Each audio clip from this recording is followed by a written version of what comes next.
ఆదివారం చికెన్ ఉంటుంది, బుధవారం గుడ్లు ఉంటాయి. ఇప్పుడు ఏంటంటే ఇక్కడ నేను వంట చేసుకొని సాయంత్రం 6ంటికి ఇంటికి వెళ్ళిపోతానండి. ఇంటికి వెళ్ళిపోయి అప్పుడు ఏంటంటే ఏ పెరుగన్నమో లేదు పులిహోర అంటే మనకి ఏది తొందరగా అవుతుంది నేను తయారు చేసుకొని సాయంత్రం 7:30 8 గంటలకల్లో కొంతమందికి భోజనం లేకుండా ఉంటారు కదండి, వాళ్ళకి కొంతమందికి సాయం చేస్తున్నాను.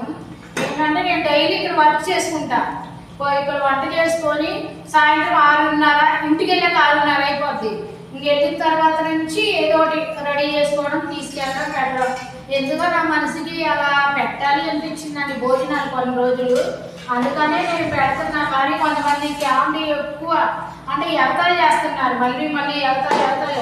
కొంతమంది మంచిగానే చెప్తున్నారు, మీరు బాగా పెడుతున్నారు సిస్టర్, మీకేంటి లాభం అని అడుగుతున్నారండి. తీసుకెళ్తాను అనమాట. ఎందుకంటే పెద్ద భారీగా పెట్టలేనండి, ఎందుకంటే నేను ఇక్కడ కష్టం చేసుకుంటా కదా. ఆ చేసిన దాంట్లో ఇంటి కట్టాలి, కరెంట్ బిల్లు కట్టాలి, వాటర్ బిల్లు అన్నీ ఉంటాయి. అవన్నీ చూసుకొని కానీ నా బడ్జెట్కి తగినట్టుగా నాకు ఈరోజు ఎంత అయితే అవుతుందా, ఈరోజు పెరుగన్నానికి ఎంత అవుతుందా, పులిహోరకి ఎంత అవుతుందా, దానికి చట్నీలు దానికి ఇంకా సంబంధించి అలా తయారు చేసుకొని కొంతవరకు పెడదామని ఆలోచనలోనే వెళ్తున్నాను అనమాట. కానీ